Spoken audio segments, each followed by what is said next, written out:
Hay momentos en la vida que no necesitan explicación.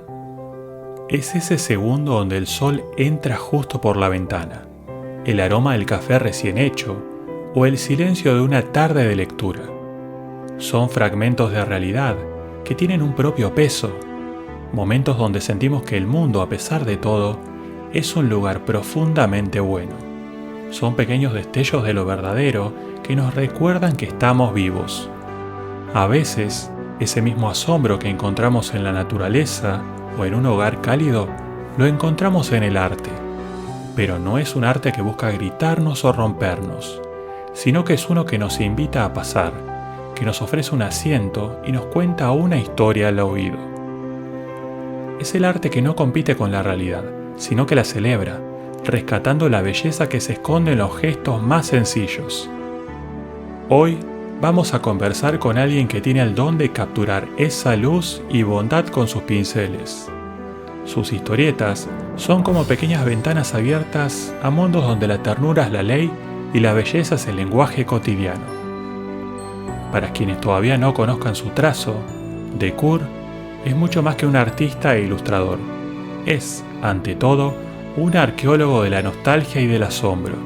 Sus creaciones hoy recorren el mundo, pero lo que realmente lo define es su capacidad para detener el tiempo. En un mundo que nos obliga a mirar pantallas, Decour nos invita a tocar el papel, a sentir la textura de la madera y a encontrar refugio en la belleza de lo que parece pequeño. Decour, bienvenido. Bueno, muchas gracias por las palabras, Jonathan. Es verdad, es verdad. Yo tengo una fascinación por lo que fue usado, por lo que fue sentido, tocado.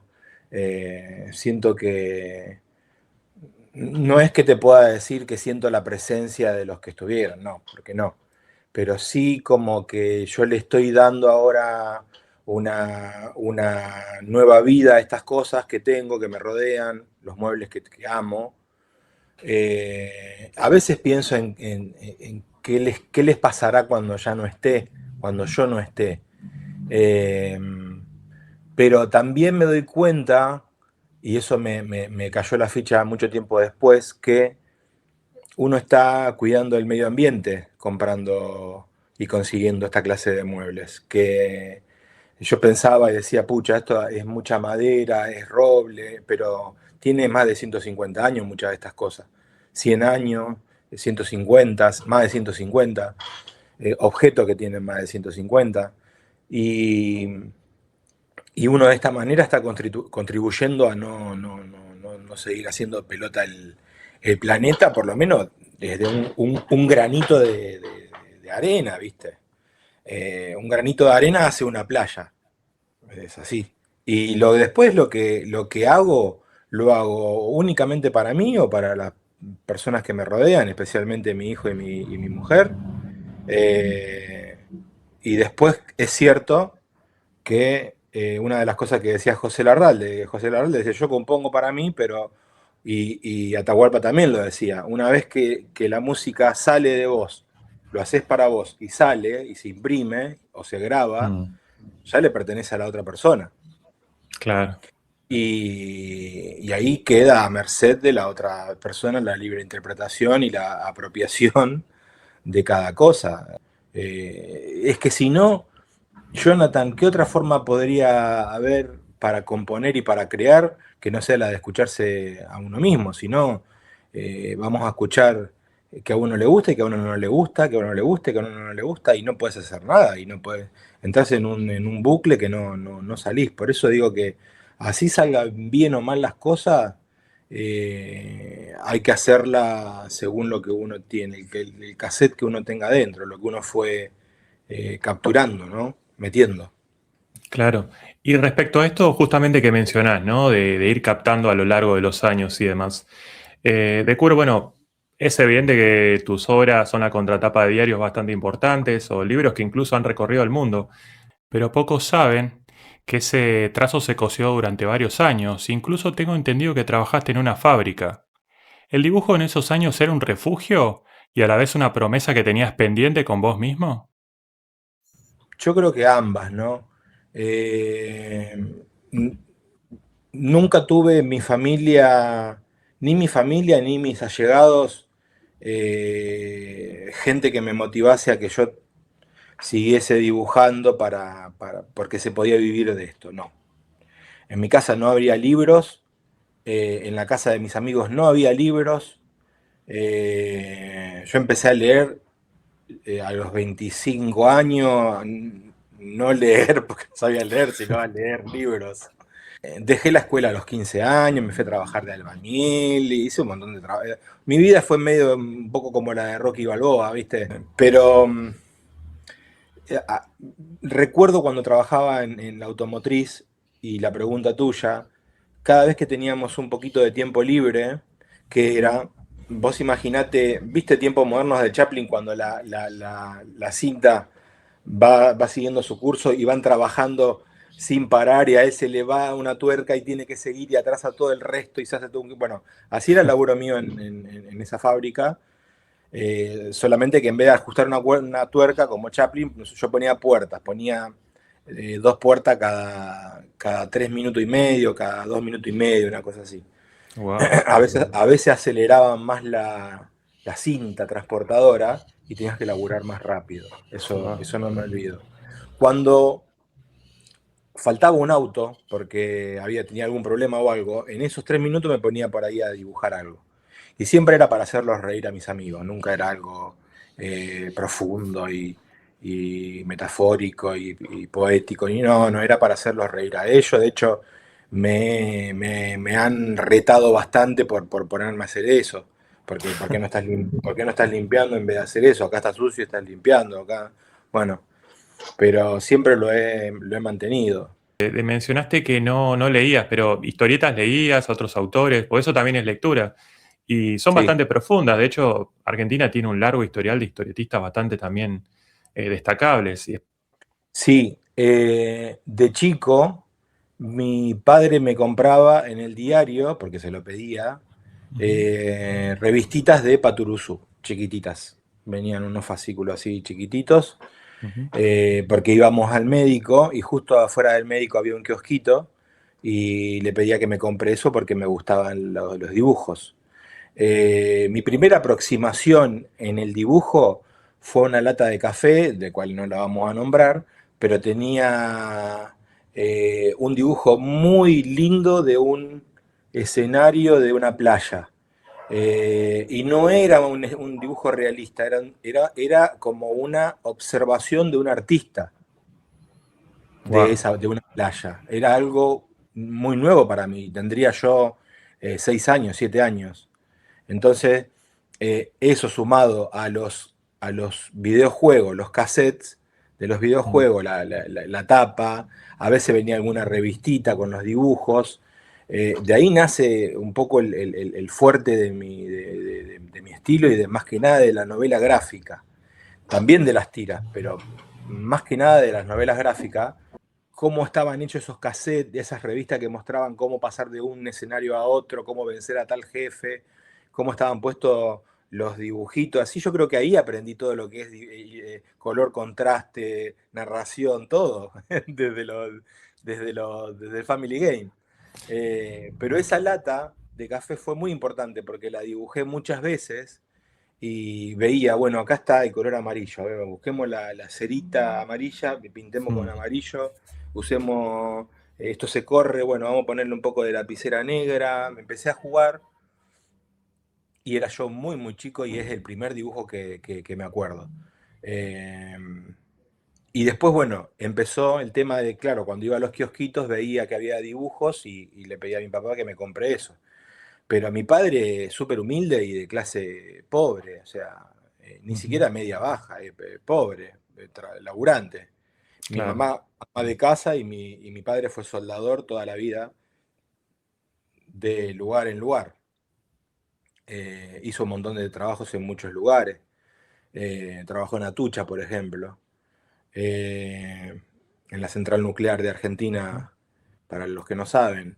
Después estuvo trabajando 30 años en BAF, también como soldador, muy buen soldador, excelente soldador.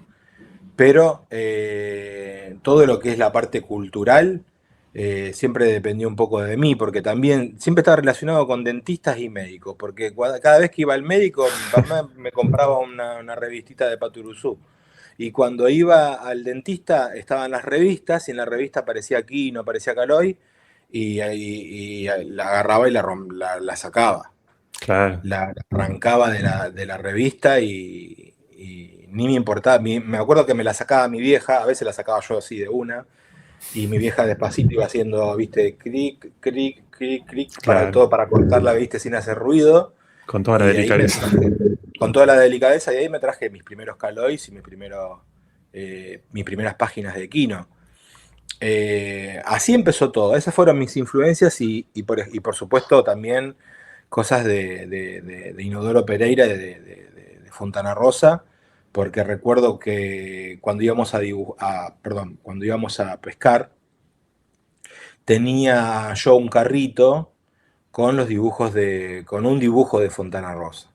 Y siempre conté que mis dibujos empezaban, ya cuando tenía 8 o 9 años, empezaban con un 6 que significaba la nariz del personaje, un poco como mi nariz, ¿no? Que es un 6. Eh, y de ahí continuaba todo el resto. De ahí continuaba el diferente color de pelo, diferente color de piel, diferente color de todo. Entonces, eh, le llamábamos los narigoncitos, con un amigo que, con un amigo que lamentablemente falleció hace unos más de 10 años. Le poníamos los narigoncitos y hacíamos todo con esos. Hacíamos con 6, con el número 6 hacíamos cualquier cantidad de personajes. Y fue muy divertido, eso en la escuela primaria. Y después después siguió. En tu trabajo, ¿no extrañas un poco esa tensión de la carencia? Es decir, ¿no sentís a veces que esa perfección técnica nos está robando a veces un poco la calidad de lo simple? Viste que pasa muchos que ya cuando se dedican a trabajar de eso durante muchos años, recuerdan con cierta nostalgia esas carencias que tenían al principio y los motivaba por ahí a buscar soluciones con lo que tenían a mano. Y esto lo digo también haciendo hincapié en algo que en algún momento leí sobre vos, que comentaba, ¿no? Que cuando te equivocabas pegabas su papel encima del otro para no tirar la hoja por ahí. Es una pregunta excelente. Yo sigo teniendo carencias, en todo tipo de sentido, económico, artístico, narrativo, explicativo, mi propia voz, mis relaciones. Yo sigo teniendo carencia en todo aspecto. En la parte artística sigue pasando que cuando algo no me gusta, lo tapo o le pongo un papel encima o le pongo otra cara, sí, eso sigue pasando. Es una ventaja que encontré y me refugié en el collage, que me enamoró, como por ejemplo esta ilustración que está acá atrás, que Ujú. está puesta sobre obviamente una madera, pero es todo collage. Quizá alguien lo pueda notar como que es una ilustración única, pero es todo collage, es todo collage. Hay Wow. capas y capas y capas, de hecho hay relojes, hay muchas cosas simbólicas, hay telas, eso por ejemplo que se ve ahí es tela, técnicas, hay diferentes acabados como laca, acrílico, vidrio líquido, sustancias que he puesto para que parezcan la baba de Java de Hat, o los ojos, o la profundidad de los ojos, o la iluminación de fondo, o iluminarlo de frente. Los micrófonos, por ejemplo, no se alcanzan a ver, pero el micrófono que se ve ahí es Ujú. una rata con una cara. Esos son los micrófonos, que en el mundo de Java Hat no existe eso. Yo voy siempre mezclando lo que me gusta, tapando lo que no me gusta y, y de esa manera voy componiendo. Lo que vos haces referencia muy bien es cuando inicié en 2009 a dibujar, porque claro, empecé a dibujar con acrílico y para poder dibujar con acrílico necesitas hojas que sean pesadas, fuertes, viste, de alto gramaje. Mm. Entonces son caras y no tenía el dinero para comprar un bloc de hojas. Entonces compraba una sola hoja grande, la dividía en los formatos que iban quedando. Por eso el blog siempre siempre fueron diferentes formatos, y cuando no me salía el color lo pintaba encima. ¿Qué pasa? El otro color quedaba abajo y generaba una capa y se dejaba ver lo que había debajo y ahí fui como descubriendo un poco un estilo medio raro, medio... Porque es raro que alguien haga eso, ¿viste? Uno comienza ya con otra cosa y listo. En mi caso me generó como un estilo. Y después los pinceles se me empezaban a gastar, y se me empezaban a hacer con pelos muy cortitos y muy duros, y ahí nace otro estilo, porque seguí trabajando con esos pinceles. Y empecé a hacer los fondos de mis cosas con esos pinceles que estaban destruidos, y también generó un estilo. O sea que el estilo a veces no viene de la mano de lo que leíste o de lo... A veces el estilo viene de los materiales mismos, de la búsqueda de los materiales o de la insistencia en tal o cual material, o de la carencia, que usaste esa palabra y que me parece que está muy, muy bien. A mí, las cosas, mirá, las cosas que he logrado fueron por carencia, no fueron por ni talento, ni virtud, ni nada. Reconozco que tengo facilidad para el color, eso lo reconozco, pues nadie me enseñó color en mi vida, jamás, nadie.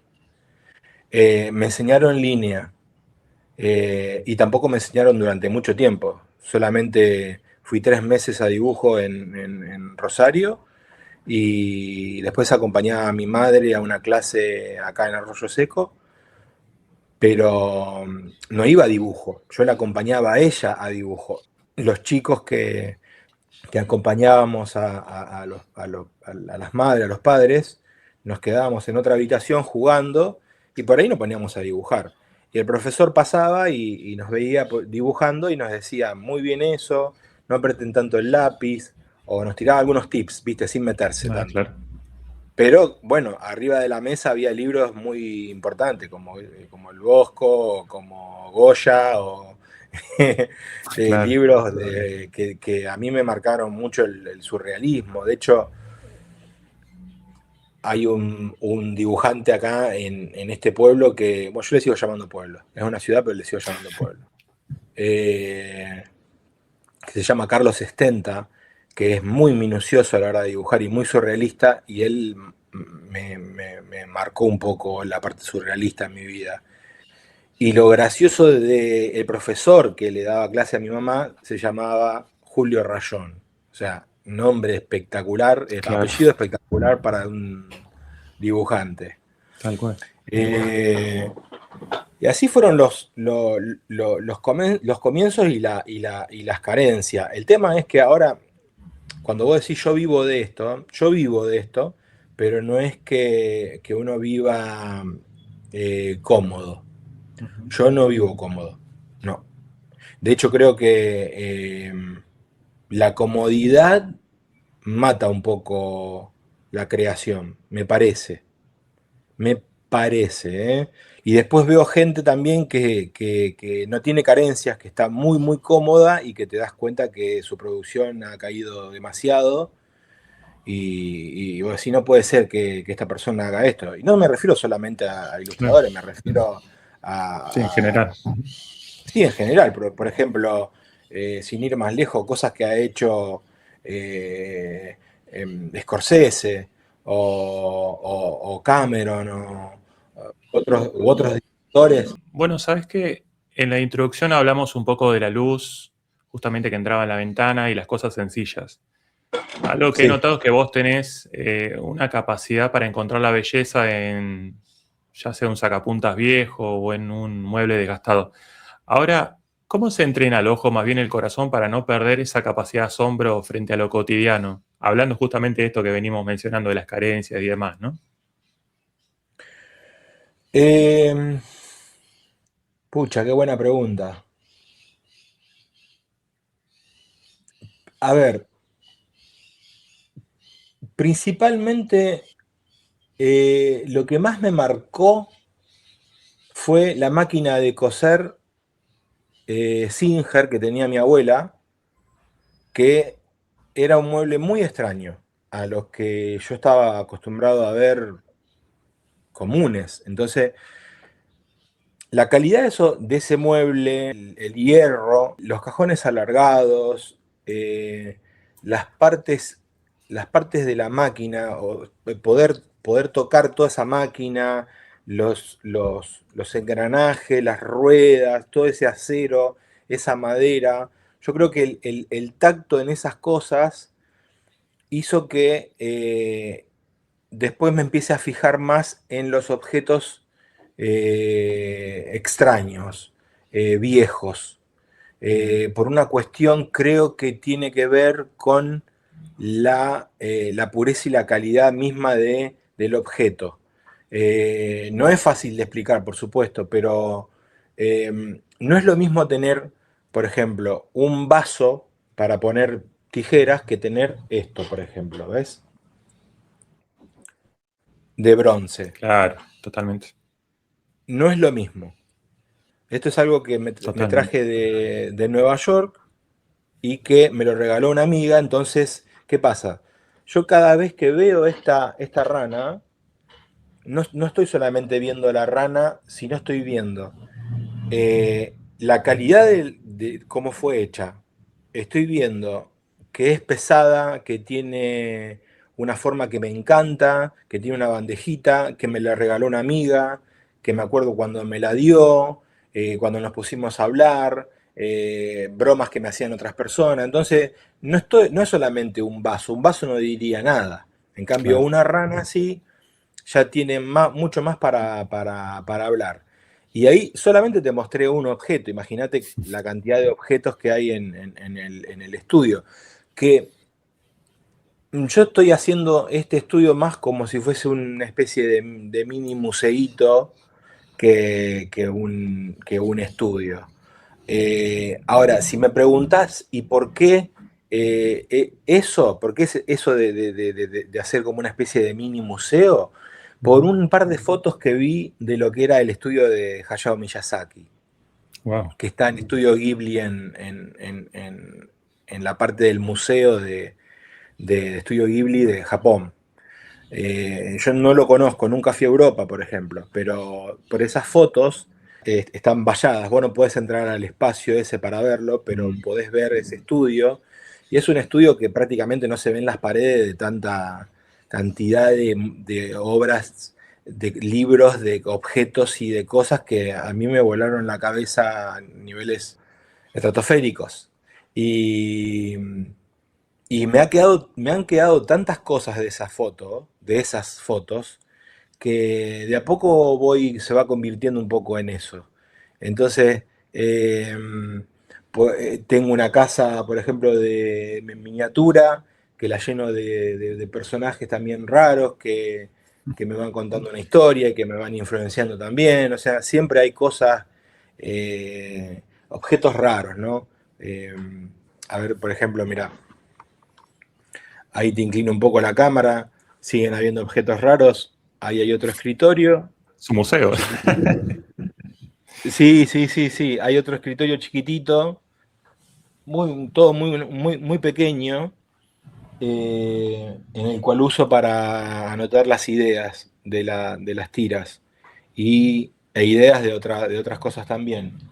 Adentro de ese escritorio hay otro escritorio que es portátil de Wow. 1890, o sea, 136 años. No, Claro. 156 años. O 100, no, 146 años, vamos a ser exactos. 146 años. Que es como si fuese el primer iPad, ¿no? Claro. Se transforma en una cajita y vos la llevas para todas partes. Una cosa muy hermosa. Y, y claro, cada objeto cuenta su historia, ¿no? Ah, bueno. Este es un cerdo de metal que tenía un tintero, el tintero está por ahí, pero yo le puse agujas para poder trabajar y pinchar, porque también trabajo con lanas y con cueros y con cosas, ¿viste? Entonces Claro. necesito agujas especiales para ese trabajo. Y de hecho he tenido problemas con este chanchito, porque he tenido problemas en los aeropuertos, en el aeropuerto de acá de Argentina, porque se pensaban que era Fue así, si querés te cuento esta historia, fue Sí, sí, muy... por supuesto. Me abren la valija y sacan el chancho. Y yo sabía que era un tintero, o sea, ¿qué me podían hacer? Yo me quedaba tranquilo, no me reía ni le faltaba el respeto ni nada, pero me quedaba Ujú. tranquilo. Y sacaron el chancho. Lo empezaron a oler. Empezó a caer más policía y más policía. Y le digo, disculpe, le digo, eh, ¿por qué le llama tanto la atención? Me dice, ¿qué es esto? Le digo, es un tintero antiguo. Y no me respondían y se lo quedaban oliendo. Y le digo, nuevamente le digo, pero ¿por qué le llama la atención? ¿Qué es lo que puede pasar?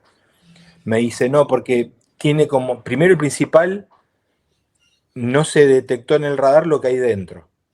En la cámara esa que pasa, Ujú. en el escáner, no detectó lo que había dentro. Y adentro hay un vasito de vidrio, que es este, un vasito de vidrio que es donde se pone la tinta, Ajá, y ellos lo tomaron como que tenía relación con la droga, claro. como que era un mortero de no sé qué, me explicaron, digo, bueno, no dije nada. Entonces cae la capa, digamos, de todos los policías, una mujer, y dice algo muy gracioso que dice, dejen a ese cerdito en paz. Dejen a ese cerdito en paz. Y lo dibujé a eso, lo conté en un cuaderno. Pero, ¿ves? Cada objeto tiene su historia. De hecho, si me permitís, ese Sí. objeto que está ahí arriba, Don Quijote y Sancho Panza, me lo trajo una amiga que se llama Sole Otero, que es una gran historietista, novelista gráfica, también reconocida mundialmente. Me la trajo de Colombia, porque en vez de pagarme un trabajo, yo les pedí, bueno, hicimos todo una infraestructura terrible para que me traigan ese objeto porque me gustaba ese objeto.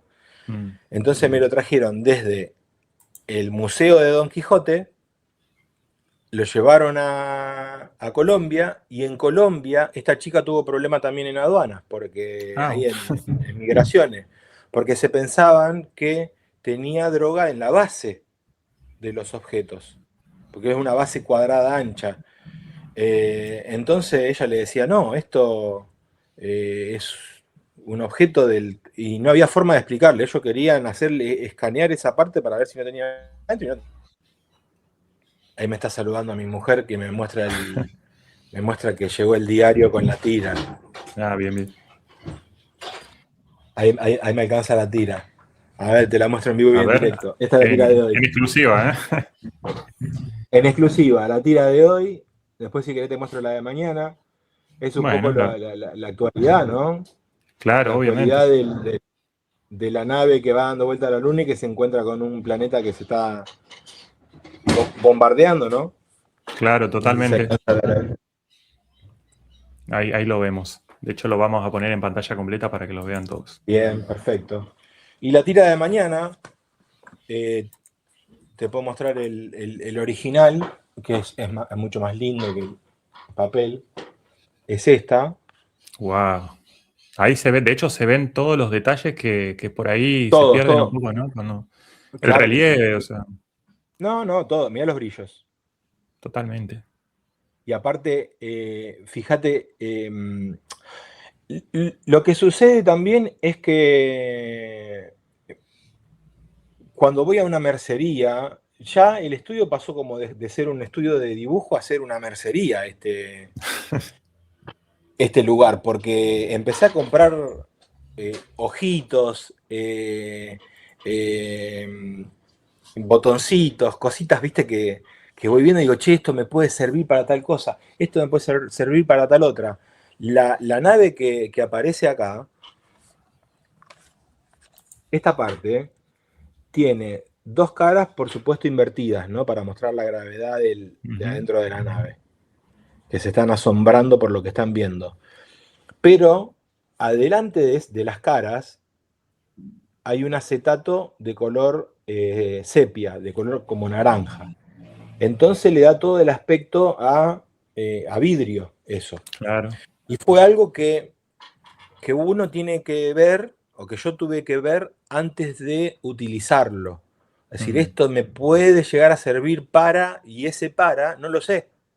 Entonces claro. voy comprando algunas pequeñas cositas para, para utilizar, como por ejemplo, bueno, ves, estos son cositas para las niñas, ¿viste? Para jugar, para pegar a las muñecas Claro, las o uñas. para, o las uñas, exacto, o las uñas más que nada. Y a mí me sirvió para ponérselo al sombrero que está usando esta niña, Claro. ¿entendés? Entonces tiene ese efecto. Ahora, es un efecto que no sale en el papel, pero que así todo yo lo hago porque obviamente me queda la tira Claro. y el día de mañana una muestra, sería ser muy lindo hacer una muestra y que se llame esto no está hecho con inteligencia artificial. O sea, Claro, acá totalmente. no vino ningún robot a hacer esto, ¿eh? No creo que ningún robot lo haga tampoco. Nunca. No creo que, mirá, no creo que un robot componga como componía José Larralde y Cafrune y Atahualpa. No creo, Claro. ¿eh? No, no, Porque no. para eso vos tenés que tener un sufrimiento adentro que no creo que un robot lo tenga. Y mira, hay algo que mencionaste respecto al tema de los objetos que me quedó ahí. Y de hecho yo te lo contaba antes de grabar, justamente tenía un poco que ver con esto que me pasa con mis alumnos. Veo a muchos jóvenes, ya sea de 16, 17 o 18 años, que en algún momento de la clase aprovechan la oportunidad para sacar una hoja de papel o ponerse a dibujar. ¿De dónde crees que surge eso? ¿Qué te sucedía a vos en particular con el dibujo? Lo podría contestar, pero al revés. A ver. Yo me siento mal y vacío si no dibujo. Porque mi terapia es el dibujo. Mis fantasmas los dibujo, mis miedos los dibujo. De hecho, en una de las repisas que está por ahí atrás, ahí está llena de cuadernos y está llena de Mm, sueños reales. Me prometí dibujarlos tal cual. A veces cambio un poco la cámara de lugar porque si no soy el protagonista en el sueño claro. y a veces no me estoy viendo desde otro lugar, sino que, por ejemplo, algo que me persigue detrás, que cuando me doy vuelta y lo veo es espantoso, trato de poner la cámara adelante para verme a mí y a lo que me está siguiendo. El cuaderno este de los sueños no es algo que yo pueda mostrar libremente, de hecho es muy oculto. No sé si quemarlo, de hecho. No, por Porque favor. después llega a tener problemas, claro, porque me prometí ser 100% sincero con el sueño. Y los Mm, sueños a veces te dan un poco no, si vas a contar esto, y sí, claro, eso fue lo que soñé. ¿Por qué soñé eso y no soñé otra cosa? Si uno pudiese elegir los sueños, yo soñaría con un montón de cosas espectaculares, pero bueno, no, los sueños están ahí, ¿viste? Y cuentan historias que me parecen espectaculares porque es como entrar en un videojuego. claro, A veces siento que los puedo manejar desde la parte surrealista y a veces no, a veces me doy cuenta que estoy adentro de un sueño y manejo la situación, pero también esa situación sigue siendo irreal. claro. Pero sí, sí me ha pasado, por ejemplo, de darme cuenta que era un sueño y de disfrutarlo.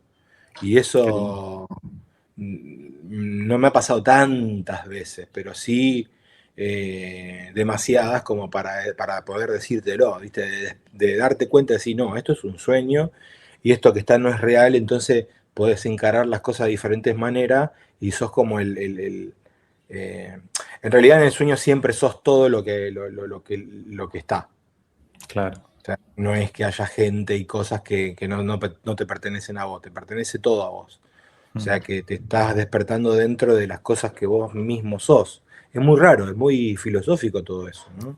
Mi psicólogo, mi psiquiatra no estaría tan de acuerdo en el tema de los sueños, pero para mí tienen un significado, por lo menos en mi mundo, un poco gracioso y a veces hasta terrible también, porque eh, yo no soy un tipo de llorar en la vida real, no soy de llorar, muy rara vez te puedo llegar a llorar.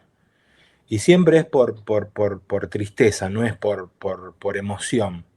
Mm. Eh, ya la he pasado tan mal, Jonathan, tan mal, durante estos 44 años. He estado tan cerca de la muerte, he estado tan cerca de pasar sin caer en drogas, en alcohol y en un montón de cosas, pero acá estoy vivo. Mm. Eh, pero la he pasado tan mal que uno se convierte un poco en una roca, ¿viste? Se vuelve muy duro. Y te volvés muy duro también a lo emotivo. Y a la vez está bueno eso porque lo puedo mirar en tercera persona, puedo sacar la cámara de mí, mirarlo desde afuera y tratar de desbloquear un poco esa roca. De hecho, este año se va a publicar un libro en Nueva York que se llama De pétalos y de espinas, que está precisamente pensado en eso. Son dos libros unidos en la mitad.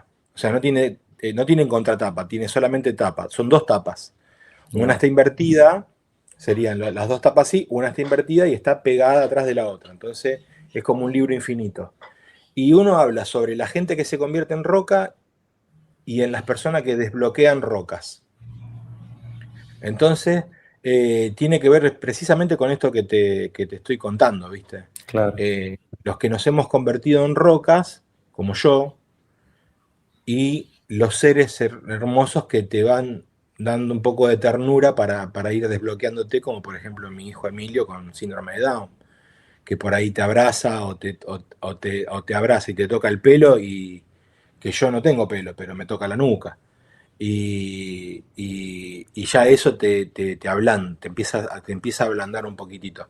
Y de eso trata, de esas cosas sencillas trata el libro que va a salir ahora en Nueva York. 110 páginas, no es poco, son dos No, la verdad. libros. Y también firmé para hacer la serie de Pedro, que Pedro es otro gran desbloqueador, porque Pedro, a mí me pasa principalmente que lo veo a Pedro y Pedro me desbloquea, Pedro me transmite tanta ternura a mí mismo que yo después lo suelto Claro. al perro. Yo suelto el chihuahua al mundo. Después, si ladra, si no ladra, si lo cuidan, si no lo cuidan, bueno, cada uno, pero lo aman, lo quieren un montón. De hecho, en Arizona, en Tucson, eh, estábamos tres personas charlando sobre, bueno, el proceso creativo, de lo que iban nuestras novelas y, bueno, había dos chicas de bestseller al lado y yo nada, había hecho una novela y le estaba yendo bien y llamaba un poco la atención. Ahora está en 8 idiomas la novela, pero en ese momento me preguntaron qué iba a ser lo próximo y yo dije, lo próximo es un chihuahua que trabaja en una fábrica y que ama la naturaleza. Y todos los nenes que estaban ahí se murieron de la risa. Le dio mucha gracia eso. Y yo dije tres palabras. Y dije, wow, me parece que gusta, me parece Claro. que no estoy tan errado. Confieso que es mi personaje favorito también. Bueno, el mío también, ¿eh? Sí, pues, ¿sabes por qué?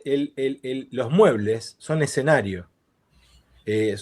Son personajes también, por supuesto, lo Claro. fueron, lo son, lo serán seguramente, pero estos son escenarios en donde suceden las cosas. Los personajes reales, bueno, Emilio, Pedro, Ahora la serie que va a tener Pedro, que van a ser un grupo de niños con Pedro, ¿viste? Claro. Eh, eh, Hay que trabajar mucho, ¿no? Hay que trabajar Sí, mucho. me Hay que imagino. sentarse y trabajar muchísimo porque vos viste el trabajo que tiene cada tira. Así como vos dijiste en un momento, las fechas no perdonan, el dibujo tampoco te perdona. Una vez que lo envías, una vez que lo imprimís, si a vos no te gusta, no te va a perdonar ese dibujo, porque lo Claro, mandaste, lo enviaste así a la vida. Lo trajiste a la vida sin que te haya gustado, no te va a perdonar. claro, Entonces, me ocupo y me preocupo para que me guste primero a mí y después si le gusta a la otra persona, problema de la otra persona. Si le gusta o no le gusta, si vende o no vende, no es mi problema.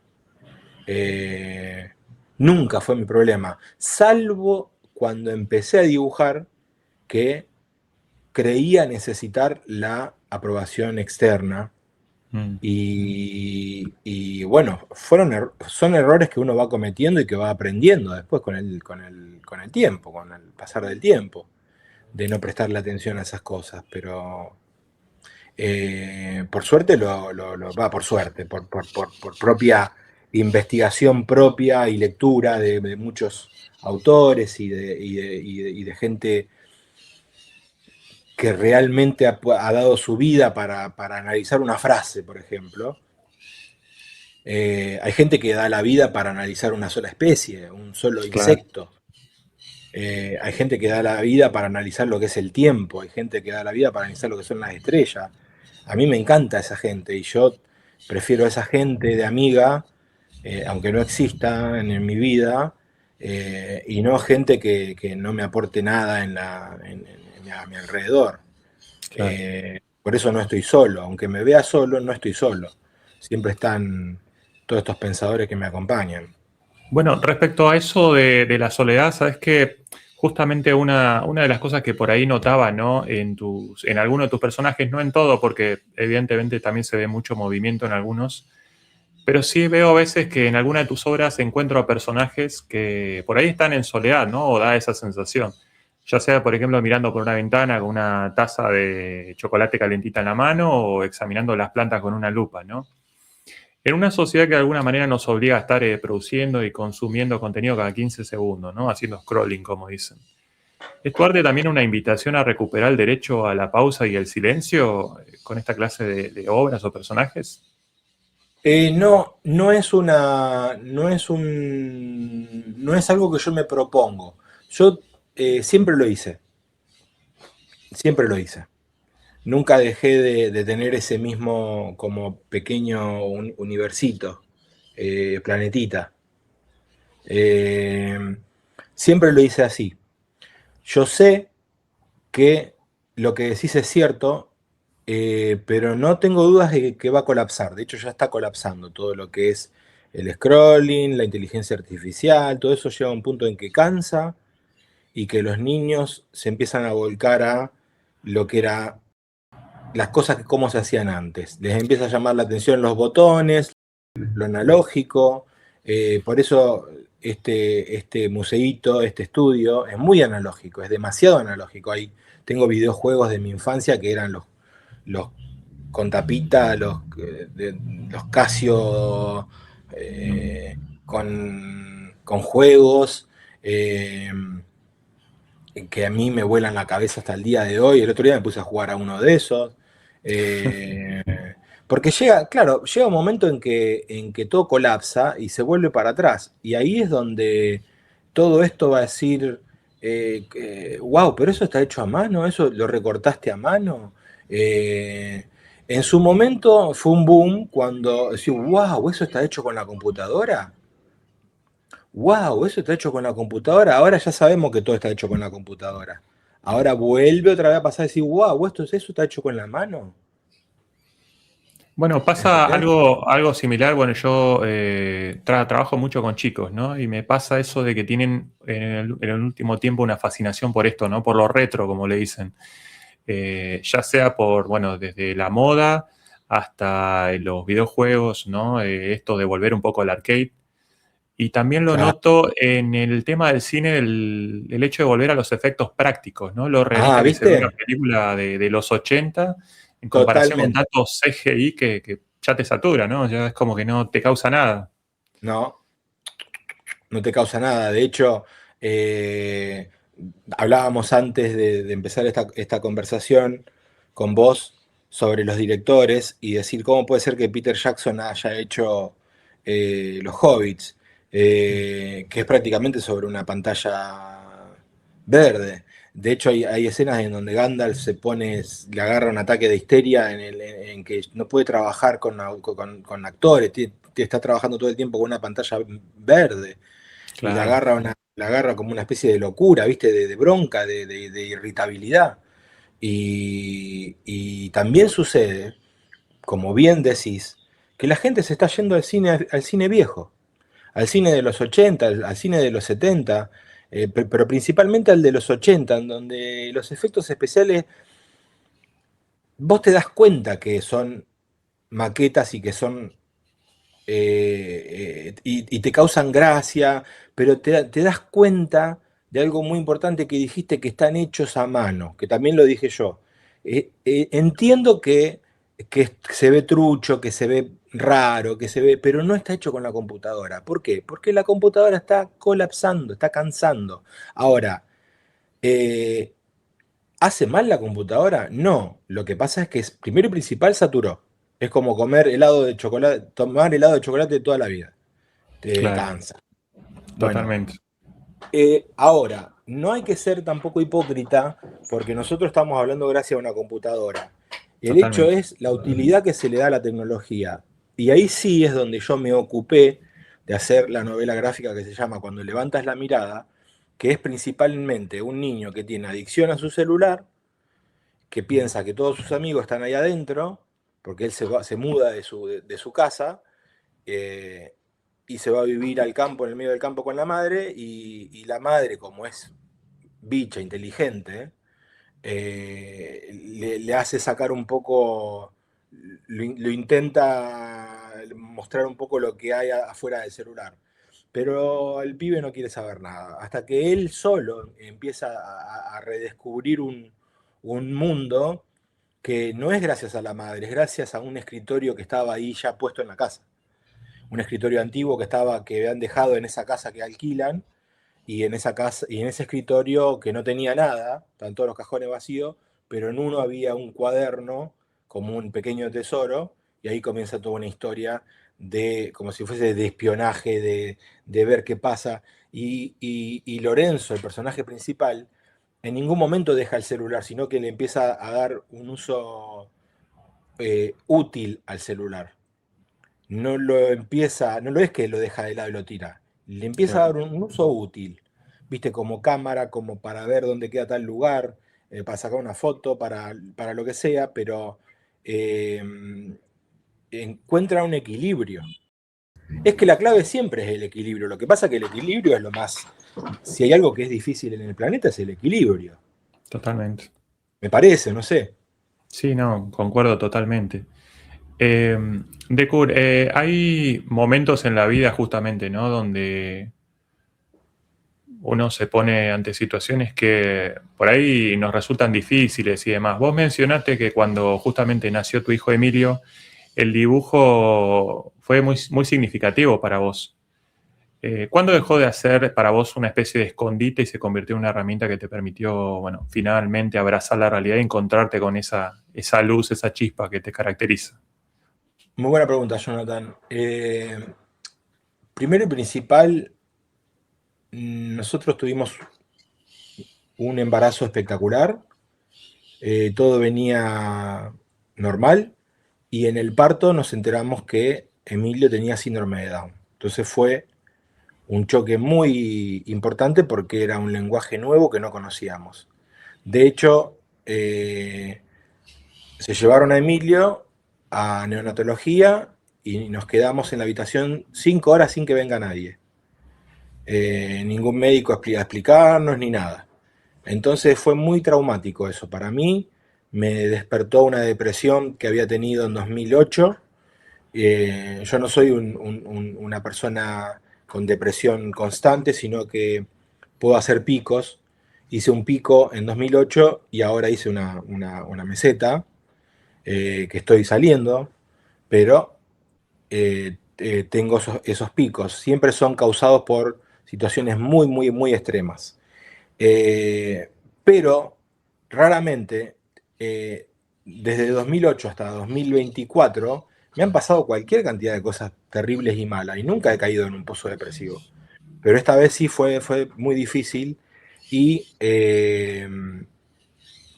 mi temor era cómo volver a dibujar luego de esa depresión y, y ahí tuve miedo de realmente dejar de existir, porque si yo no puedo dibujar no puedo vivir. Es aire para mí. Por eso te dije antes, me siento mal si no dibujo, no si dibujo. Y cuando vi que no podía dibujar, dije, uy, estamos en problema. Y cuando llegamos a casa, después de varios días, 5 o 6 días, eh, me encerré en mi estudio, hacía la presencia mínima de padre, estaba presente obviamente en las cosas necesarias que había que estar, pero también sabía que si yo no dibujaba se caía mucho toda una estructura que ya había armado y, y realmente me asusté. Y, y ahí sucedió un poco la magia porque por un lado yo estaba en un búnker sin ventanas como ahora, sin pajaritos, sin nada, y, y empecé a crear mucho, mucho, mucho, mucho, mucho, mucho, quizá como un método de escapatoria, seguramente como un método de escapatoria, pero me empezó a resultar que empecé a encontrar un estilo nuevo, empecé a encontrar una búsqueda nueva, me empecé a sentir bien por el lado artístico, mal por un montón de otras cosas, y siempre fue un sub y baja. Mi vida, desde que me dedico a esto en 2009 hasta ahora, siempre fue un sub y baja, pero cuando nació Emilio fue muy abrupto, ¿viste? Fue muy difícil. Entonces, yo estando roto, completamente roto, tenía que dar clases igual, tenía que dibujar igual, tenía que seguir haciendo todo igual. No tenía ninguna espalda económica como para decir, bueno, me alejo un año de esto, me dedico a recuperarme, a recuperar mi familia, a estar... no, no, no, no, no. Yo si a la semana no estaba trabajando, no había comida en la heladera. Es así de sencillo. Es así de sencillo. Entonces, encontré un refugio en el dibujo y, hice un libro de 110 páginas en un año, cosa que es muy difícil, porque siempre un libro lleva mucho tiempo. La novela me llevó más de 3 años y tiene no tiene 200 páginas, pero me llevó más de 3 años hacerla. Claro.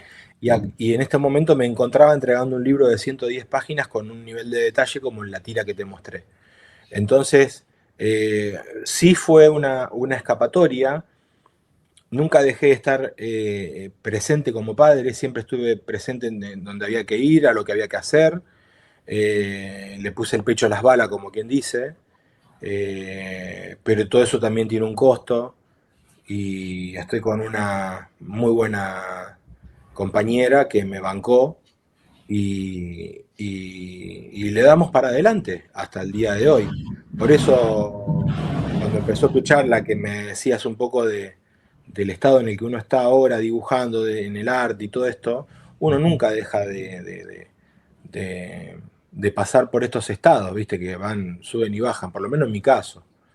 Eh, Hoy se cuestiona mucho el tema de la paternidad. Desde tu experiencia, ¿qué crees que te enseñó Emilio que no había logrado hasta entonces ningún libro de arte? Emilio fue y es eh, un gran maestro porque eh, primero y principal me enseñó algo que a su vez tengo que irme un poquitito más para atrás, pero está todo ligado. Eh, un amigo que tengo en España, que es argentino, que se llama Gusti, que es uno de los mejores ilustradores del planeta, también tuvo un nene con síndrome de Down y también se enteró en el parto.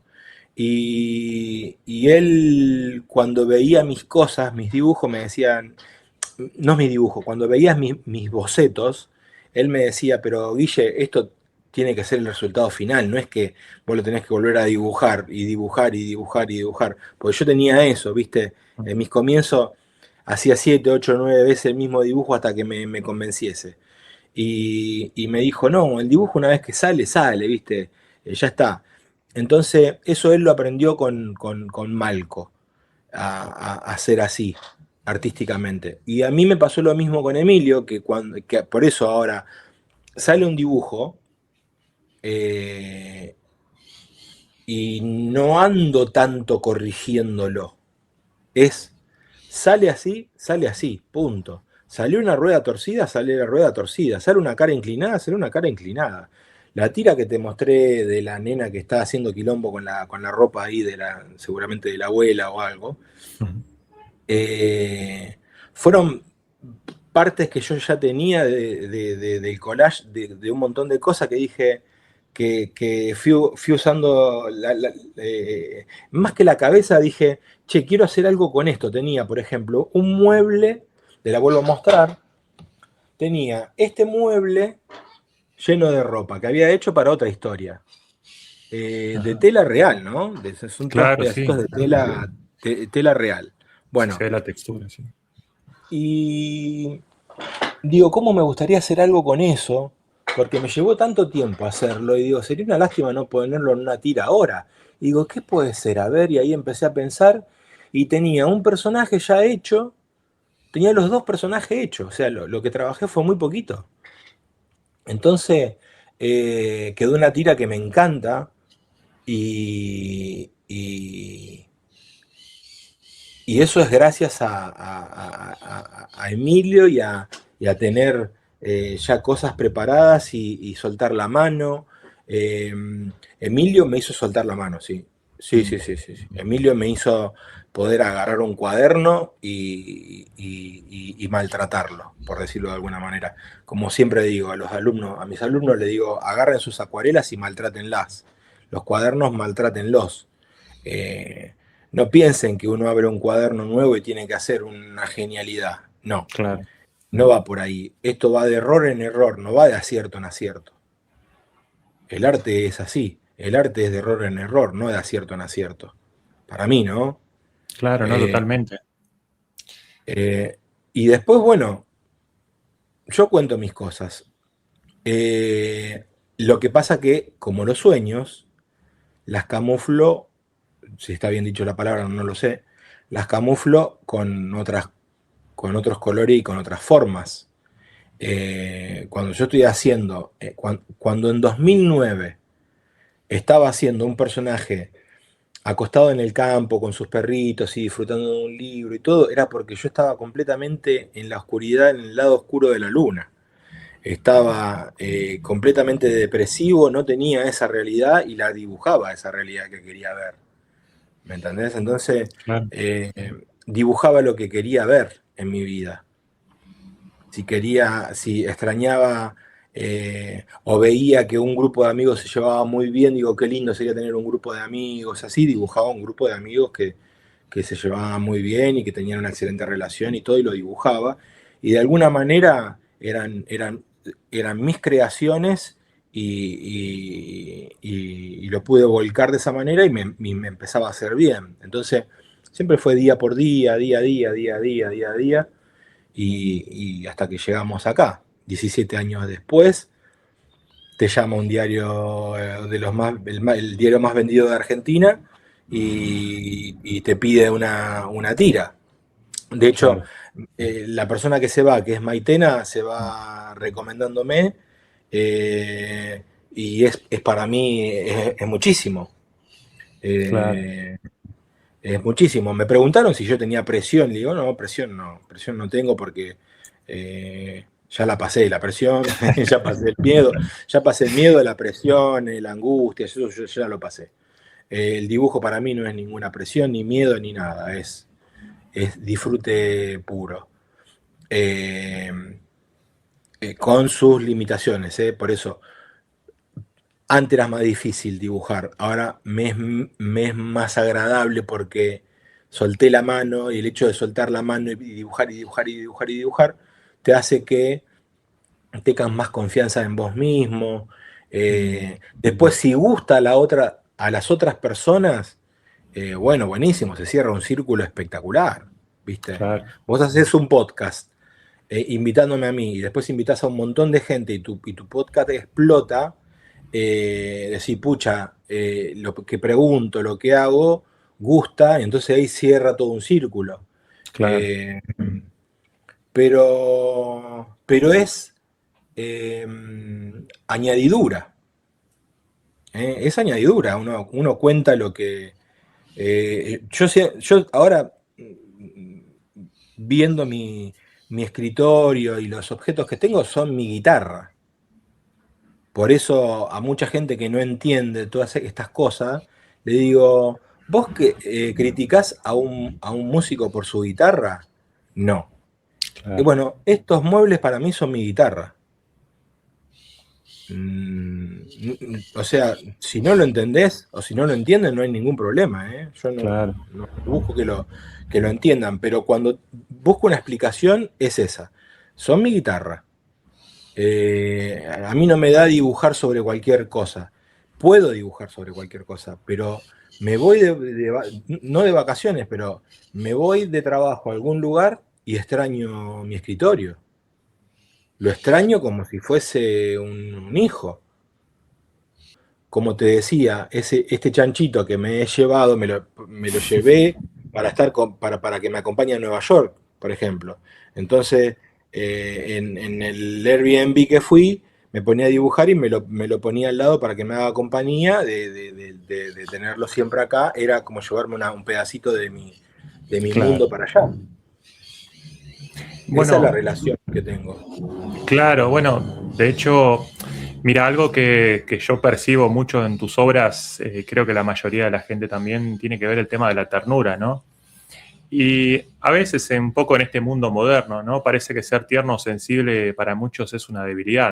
Sin embargo, cuando uno ve tus personajes, siente que hay una fuerza enorme a través de eso, ¿no? De la sensibilidad, cierta fragilidad en los personajes. ¿Considerás que hoy, en un mundo tan cínico, la ternura es nuestra forma de rebeldía? Muy buena pregunta también. Eh,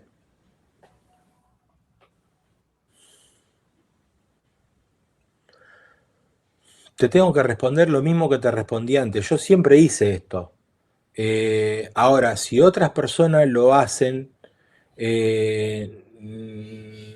no sé si tiene que ver. Puede llegar a ser una rebeldía para otras personas. En mi caso no, porque lo vengo haciendo desde hace muchos años ya.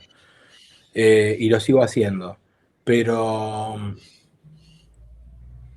es muy buena pregunta. Yo creo que también es añadidura.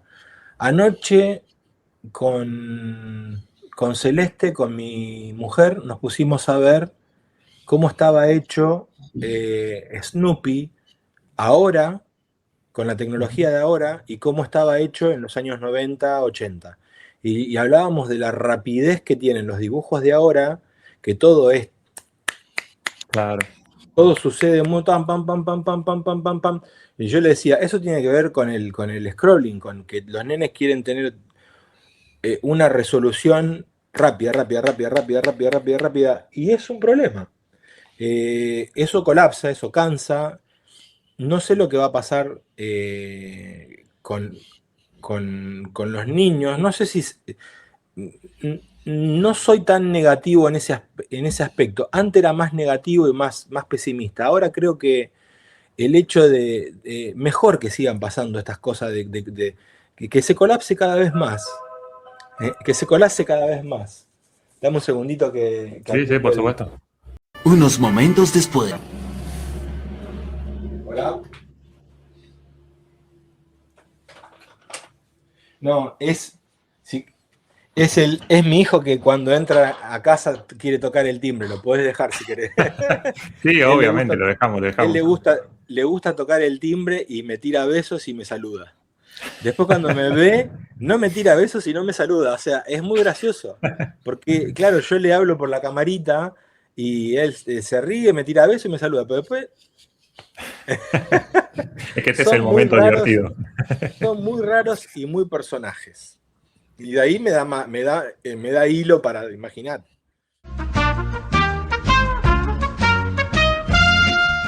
Es que el colapso va a ser gradual, no es un colapso que va a ser abrupto, va a ser que los niños digan, wow, aprieto un botón con fuerza y se graba una letra en un papel. No es que tengo que mandar a imprimir tal cosa o tal otra, es como automático ya. Y lo que es la máquina de escribir en sí, el olor, lo pesado, toda esa infraestructura de mecanismos, de cosas que en sus momentos era muy natural y después nos rompió la cabeza la computadora, porque decimos, mira lo que es la computadora, que acá podés hacer esto, podés hacer lo otro. Los videojuegos de ahora son tan reales que ¿dónde están los videojuegos si son reales? O sea, Claro. lindo era cuando estaban las tortugas ninja, qué sé yo, no sé. Como que Eh, completabas un poco también eso que faltaba, ¿no? Con el Totalmente de juego, porque acuerdo. tenías limitaciones y un poco que Sí, imaginaba esa otra parte, ¿no? totalmente de acuerdo. Y aparte eran súper difíciles los juegos y esa propia bronca de no poder llegar, de tener pocas vidas para llegar a algún lugar, te hacían tener cuidado en estos obstáculos y en estos otros. Yo creo que enseñaban más los juegos de antes que los de ahora. Así sea saltar un aro de fuego con un leoncito. Claro, el Eh, Circus. el Circus y Mario Bros, ¿viste? Eh, Hay que volver a lo simple. Por eso yo lo hago desde mi impronta y mi perspectiva, pero naturalmente y porque es lo que me gusta a mí, ¿viste? Me gustan las cosas. ¿Quién era que decía, me gusta lo simple, aunque yo soy muy complejo? Yo soy muy complejo, sé que soy muy complejo, pero dentro de esa complejidad intento mantener ciertos límites en mis ilustraciones. Ejemplo, una niña que se está haciendo quilombos ahí en el cambio, con el mueble de la abuela. Eh, Esos son pequeños límites que yo le pongo a los dibujos. Claro. Pero después mi cabeza soy súper complejo, soy exigente, ¿viste? No soy pedante y no soy de no escuchar otras voces, soy de escuchar mucho a mis editores y decirme, che, mirá, acá estaría bueno agregarle esto, sacarle esto, ponerle esto, reemplazar esto por esto, y si veo que tienen razón, lo hago, y lo hago con mucho gusto y lo agradezco porque tienen razón, no porque no la tengan. Ahora, cuando siento que yo tengo razón, eso lo discuto a muerte, a muerte. No doy el brazo a torcer, pero ni un poquitito. Esto es así y olvídate. Pero cuando sé que ellos tienen razón y se puede mejorar, bienvenida no la crítica, bienvenida la idea y la propuesta y el cambio y la modificación. Eh, no es lo mismo hacer una tira en un papel de diario que hacer una tira en una hoja de libro de novela gráfica. No es lo mismo. Hay que tengo que manejar otro estilo de dibujo que no era el que habitualmente estaba dibujando. ¿Me seguís? Claro, Tiene que ser totalmente. más contrastante.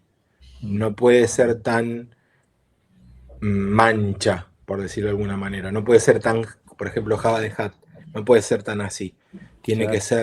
Se tiene que notar bien los personajes. Si vos, si hacen este juego, por ejemplo, de entrecerrar los ojos y ver a Java de Hat, van a ver una mancha si entrecierran los ojos. Eh, para un diario eso es un problema porque se vería una mancha nada más. Ah, entiendo, entiendo.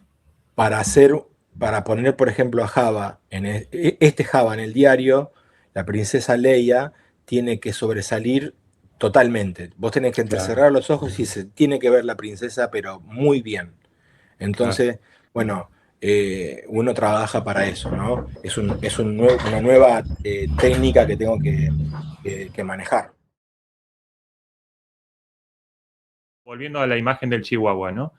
Sí, O las personas, sobre todo cuando se refleja un poco esta ternura que se ve en muchas de las imágenes.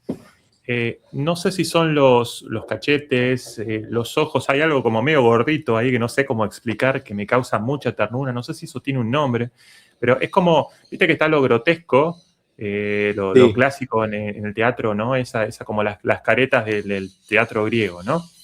Eh, pero esto como lo opuesto, es como en vez de generarte ese efecto de grotesco, te genera algo interno, como una emoción tierna, no sé cómo explicar. Se ve mucho eso en tus trabajos. Mirá, Ah, bueno, ahí está. o Hablando sea, justamente hablando justamente de Roma, ahí está Pedro, como collage, del tamaño de una uña. del tamaño de una uña. Y los voy poniendo en estos cuadernitos. eh, de estos cuadernitos que dicen reutilizables, que son cosas que yo puedo, personajitos que puedo usar. Recién quise sacar uno para mostrarte y le saqué los ojos, Oh. porque eran ojitos de peluche, Ujú. y no te lo puedo mostrar, ahora lo voy a tener que volver a pegar. Pero eh, sí, Pedro tiene, me llevó mucho tiempo encontrarle la vuelta a Pedro, porque cuando soltaba a Pedro en la naturaleza, Pedro se perdía en la naturaleza. Se perdía la relación con su cuerpo. No había una comparación entre Pedro y la especie, o entre Pedro y la planta. ¿Por qué? Mm, Porque una hoja puede ser de este tamaño o de este tamaño. Entonces, claro, si vos lo pones a Pedro ahí, no sabes qué tamaño tiene Pedro ni qué tamaño tiene la planta. Entonces se empezaron a plantear un montón de problemas de tipo eh, técnicos, inclusive. Por eso ahora Pedro está con un amigo, el cual le da esa ternura para mostrar lo chiquitito que es Pedro. claro. Eh, en la serie va a estar rodeado de amigos, y ahí se va a notar más todavía cuando la hagan UPA o cuando... porque Pedro es un señor en realidad, le hacen UPA porque es chiquito, pero es un señor Claro. que trabaja, que hace un montón de trabajos variados, tiene un servicio de limpieza general, y, y, bueno, y sus amigos lo quieren mucho, que son niños, y es como una especie de maestro, ¿viste? Que si bien no es biólogo él, le encanta tanto la naturaleza, que en sus ratos libres se pone a dibujar en un cuaderno todo lo que lee. Y bueno, yo ahora estoy precisamente haciendo el primer libro de Pedro, que es introductivo. Ese libro sí tiene obviamente una continuidad, no es que son libros autoconclusivos. Son Claro. libros autoconclusivos en cuanto a la especie, Mm, porque van a ser, imagínate cuántos libros puedo hacer, porque claro, puedo hacer uno de diferente planta, puedo hacer uno de diferente animal, puedo hacer uno de diferente insecto, puedo hacer infinito. claro, ¿no? Entonces, Totalmente. hay un hilo conductivo que es Pedro y sus amigos, Mm, y cómo ven la realidad, cómo ven Pedro y sus amigos tiene un micromundo, eh, que lo he aprendido de los directores como Robert Zemeckis. Por ejemplo, Robert Zemeckis en Volver al Futuro nunca salen de la ciudad, es porque verdad. si saliesen de la ciudad se pierde mucho la historia, o sea, el observador no podría conectar con, esa era la casa del peluquero que ahora es esta, no Claro. sé, o usarla.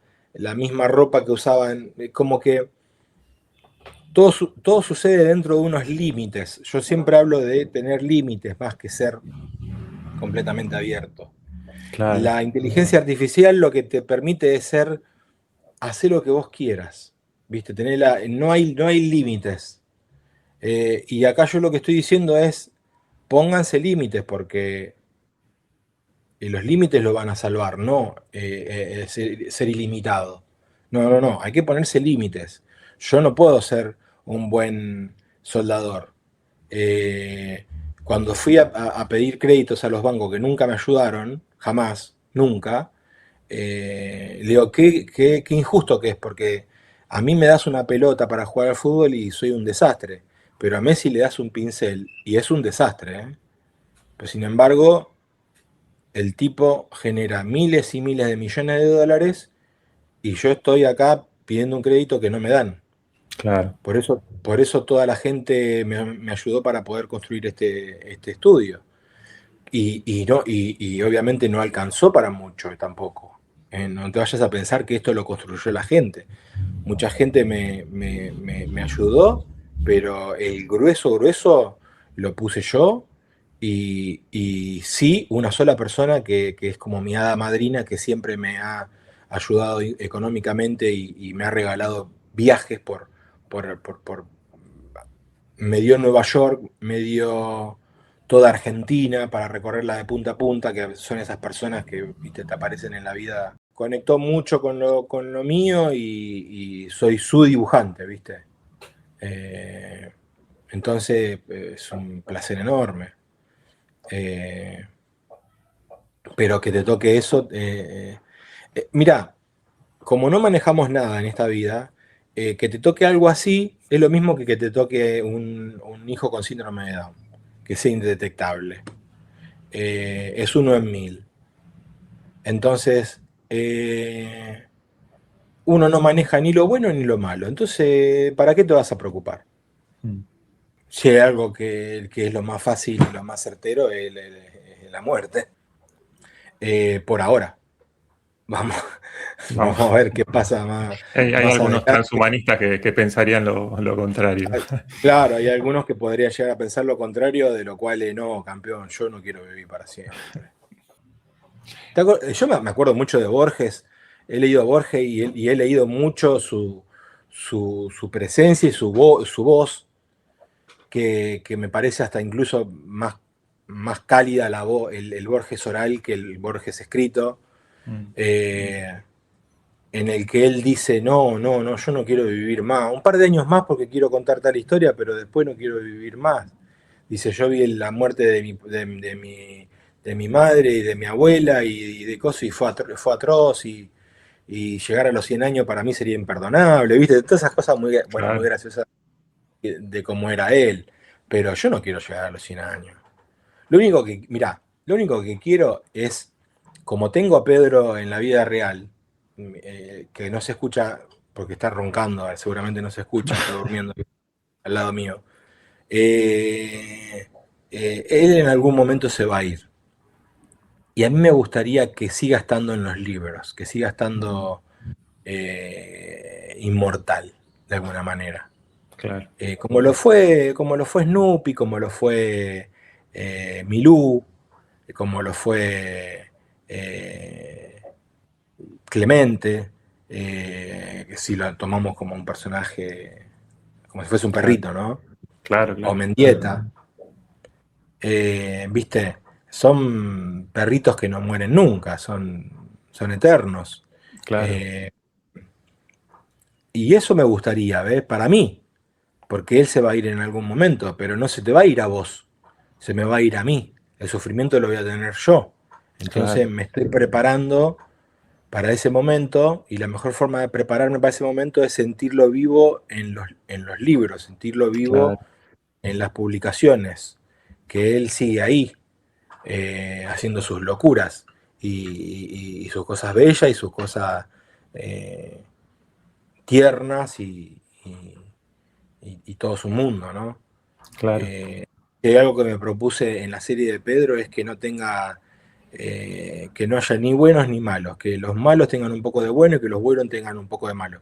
Porque es algo que aprendí de Miyazaki, de Hayao Miyazaki, que para mí es el mejor director de todos los tiempos. Así que eso es un poco todo este mundillo. Decur, para el que nos está viendo en su casa, ¿no? Quizás abrumado por el ruido del día a día, tal vez trabajando en una fábrica como te pasaba a vos, desde tu experiencia, ¿no? Como artista o incluso como hombre, ¿qué pequeña acción cotidiana considerás que sería recomendable para restaurar de alguna forma su forma de mirar lo bueno y lo bello en lo cotidiano? Qué bueno que, Jonathan, que dijiste todo eso y no usaste la palabra consejo. Te lo agradezco. Eh, a ver, cuando vos estudiás, no ves la hora de dar el examen porque sabés que estudiaste. El problema está en cuando estudiaste poco o no estudiaste. Ahí está el problema. Si yo nunca dejé de dibujar y por eso me encuentro ahora en la posición en la que estoy. Ergo, el secreto entonces está en la persistencia y no en el talento, vamos a llamarlo de alguna manera. Está en la persistencia y en el respeto, me parece. Son esas dos palabras que tienen como que ir ataditas de la mano, persistencia y respeto. El otro día escuchaba a alguien que decía,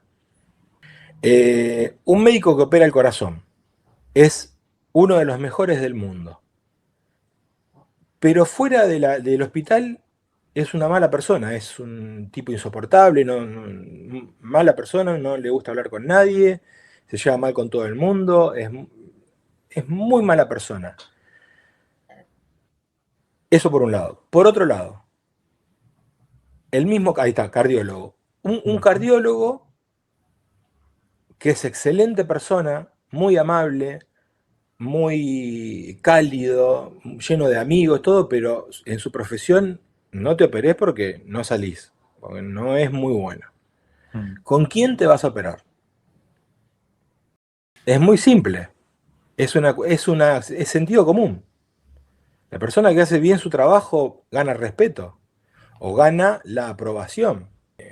Casi siempre las personas que han hecho grandes obras son grandes tipos complejos y difíciles, porque si no, no se puede.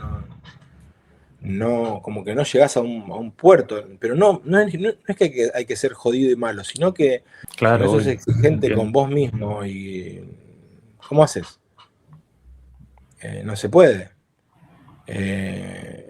Y acá, en mi caso personal, soy como un director de cine del cual me tengo que ocupar absolutamente de todo. Menos del sonido. El sonido lo tengo que crear con onomatopeyas y simbolitos, pero soy como un director de cine que me tengo que ocupar absolutamente de todo. Claro. No soy el típico, bueno, soy director de cine y puedo contratar este servicio de iluminación, este de indumentaria, este de música, este de lo que sea. Acá me tengo que ocupar todo yo. Y bueno, es así. Entonces tenés que ser muy exigente, si no, también es muy difícil. Decur, ¿qué pensás como artista de esa frase muy actual, casi trillada, que vive diciéndole a los jóvenes, sé vos mismo? Uno tiene que preguntarse cosas sobre uno mismo, más que ser uno mismo.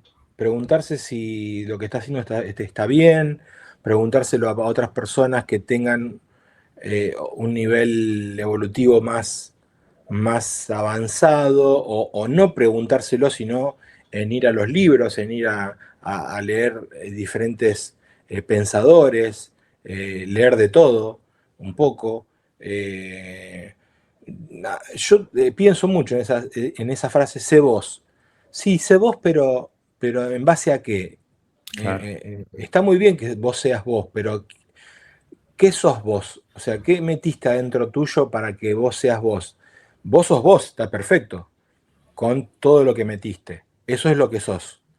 A veces, pero puede ser que sea algo que no te funcione, lo que hayas Claro. metido, que fue mi caso. Yo todo lo que estaba metiendo no me estaba sirviendo mucho. De hecho, por eso decía que un poco mi vida es como la de Rocky, porque trabajaba en un frigorífico, después trabajaba apretando gente, después todos los trabajos vive por haber, hasta que descubrió que él podía boxear y que todavía seguía siendo fuerte y se consagró. Bueno, a mí me pasó un poco más o menos parecido a lo mismo, ¿eh? Hasta trabajé en un frigorífico también, pero no le pegaba no le pegaba a las reses. Y tuve mil trabajos, después ayudaba cuando dejé la escuela en la secundaria, a los 15 años mi papá me dijo, bueno, no te vas a quedar en tu casa haciendo nada, te venís a trabajar conmigo. Entonces lo acompañaba a él a trabajar de trabajos Claro. de albañilería y, y a mi abuelo pintando, o sea, estaba todo el tiempo trabajando. Ujú. Y ya cuando cumplí 18 me anoté en la escuela nocturna y terminé la secundaria. Intenté estudiar psicología, intenté estudiar diseño gráfico y no me gustó. Y, y ahí empezaron un poco los problemas porque no sabía qué hacer. Y no había nadie ni nada que me diga, che, podés vivir del dibujo. Claro. Y, y- y bueno, después descubro a Liniers y Liniers me cambia la vida para siempre. Sin que él lo supiese, ¿no? Fue como un amor que no. Que él dio una nota televisiva X, yo la vi y me cambió la vida. Después nos hicimos Bien. amigos, todo, pero eh, esa nota me cambió la vida. A veces un disparador te dice, che, quiero ser así. Bueno, Claro. a ver, ¿qué tenés que hacer para ser así? Bueno, tenés que hacer esto y esto. Y no sé si quiero hacer tanto eso. Y bueno, entonces no vas a ser esa persona. No vas a Bueno, hacer algo parecido a eso. y justamente, si tuvieras que darle un chispazo a alguien que está ahí del otro lado, dejar la estela de tu trabajo, decir, por ejemplo, si querés hacer esto, dedicarte a esto, al arte puntualmente, independientemente Tener, del rumbo que tome cada uno, ¿no? ¿Qué les dirías? bueno, es complejo porque si tienes familia, no podés poner en riesgo a toda tu familia para seguir tu sueño. Tenés que tratar de equilibrar las dos cosas, que es muy difícil. Es muy difícil cuando tenés familia. Si estás solo, lo que tenés que hacer es muy sencillo. Tenés que. Yo lo dije en una frase en un TEDx en 2013. Dije, coman pasto como las vacas, pero cumplan el sueño. O sea, limítense a los placeres y dedíquense en 100% a lo que quieren ser. No vayan de pedacito, de poquitito, de no. Andá full hacia eso. Y si tenés que pasar hambre, pasá hambre. Si tenés que pasar frío, pasá frío. Si tenés que dejar de salir con tus amigos, dejar de salir con tus amigos o con tus amigas, pero dedicate a eso al 100%. No hay otra manera de lograr algo. Entonces, me parece que va por ahí. No es ni siquiera un consejo, es lo que yo hice. Yo me privaba de un montón de placeres y de cosas que estaban apareciendo sin ir más lejos en cosas, en los escritorios, en los muebles que me volaban la cabeza y que me encantaban y que no me los podía comprar. O, no en eso era inalcanzable. Bloc de hojas te estoy diciendo. Claro. Pinceles. Yo pasaba por las librerías y veía las cajas de lápices gigantescas y era como estar viendo no sé, un Rolex de Claro. diamante, no era imposible. Por eso digo, estudiar antes de dar la materia. Cuando vas a dar la materia es la hoja en blanco. Es lo mismo. A vos te dan la hoja en blanco cuando vas a dar la lección. Si estudiaste te va a ir bien. Si no estudiaste te va a ir mal. Punto. No es muy, muy difícil, pero el problema es la zona de confort y la comodidad. Y si tu familia tiene dinero, a veces te pueden perjudicar un poco más que ayudarte. No en todos los casos, porque conozco gente que está muy bien económicamente y que es muy, muy, muy, muy buena. Pero en la gran mayoría de los casos pueden irse a todos los congresos de ilustración, pueden hacer un montón de libros, pueden hacer un montón de cosas, pero vos los ves y te das cuenta que hay algo ahí que no está conectando.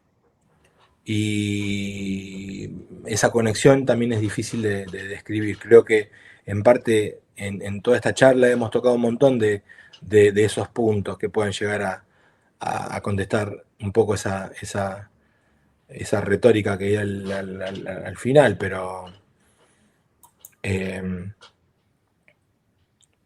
eh, me parece que va por ahí, va por el prepararse, va por el Claro. preguntarse, che, esto y que estoy pensando, lo que estoy pensando y lo que estoy sintiendo. ¿De dónde viene? ¿De por qué viene? ¿Qué cosas metí en mi vida para ser como soy, para actuar como actúo? ¿Por qué? Observar la vida de los padres, de las madres, para aprender a no hacer eso a veces, para no seguir su camino. Los que tienen la suerte, viste que Freud decía, suerte de tener buenos padres que te hacen bien las cosas Claro. con los hijos. Pero los que fuimos criados un poco en la calle, viste, tirados en la calle figurativamente, ¿no? No literalmente, sino Claro, sí, que sí. A los golpes, bueno, por así decirlo, por la vida. a los golpes, sí, sí, a los golpes. Tenemos otro tipo de crianza, estamos más, nuestros callos están más duros, nuestras manos están más duras. Eh, pero a mí me encantaría, ¿viste cuando te dicen si pudieses volver atrás, qué cambiaría? Y si yo tuviese el DeLorean, iría para atrás y me diría a mí mismo a mis 15 años, me diría a mí mismo, che, mirá que está bien lo que estás haciendo, pero... Y también me tendría que encontrar conmigo mismo y encontrarme con un pibe rebelde que quería hacer eso y capaz que no terminábamos agarrando trompada, ¿viste? Porque Claro, capaz que yo no quería soltar los superhéroes que estaba haciendo en ese momento, ¿viste? claro. Los músculos, todas esas cosas. Tal cual, sí, es una etapa propia de la Sí, adolescencia, ¿no? totalmente. Bueno, Decur, te agradezco de corazón el tiempo. Me quedo con eso que yo sí llamaría un buen consejo. Y bueno, hoy no solo nos trajiste tu arte, sino que nos abriste las puertas de tu taller y de tu vida, así que te lo súper agradezco por tu tiempo y por ayudarnos a ser, en todo caso, como dice Aristóteles, mejores observadores de la belleza, porque creo que a fin de cuentas se trata de encontrar esas vetas, ¿no? Por donde, por ahí pensamos que son fisuras en la pared, pero es por donde entra la luz. Y Totalmente de acuerdo. bueno, esta es tu casa, están las puertas abiertas para cuando quieras. Cuando Y quieras, bueno, hacemos otro. dale, dale, buenísimo, te tomo la palabra. Dale, Gracias también a los que están del otro lado por seguirnos. Antes de gracias. irse, no olviden de suscribirse, compartir este video para que más gente conozca a este artista y encontrarán también sus redes sociales en la Y a descripción de este Jonathan. video. Gracias. Ahora sí, un saludo a Un placer. todos. Les habló el hombre del sillón y nos vemos en el próximo video. Hasta luego.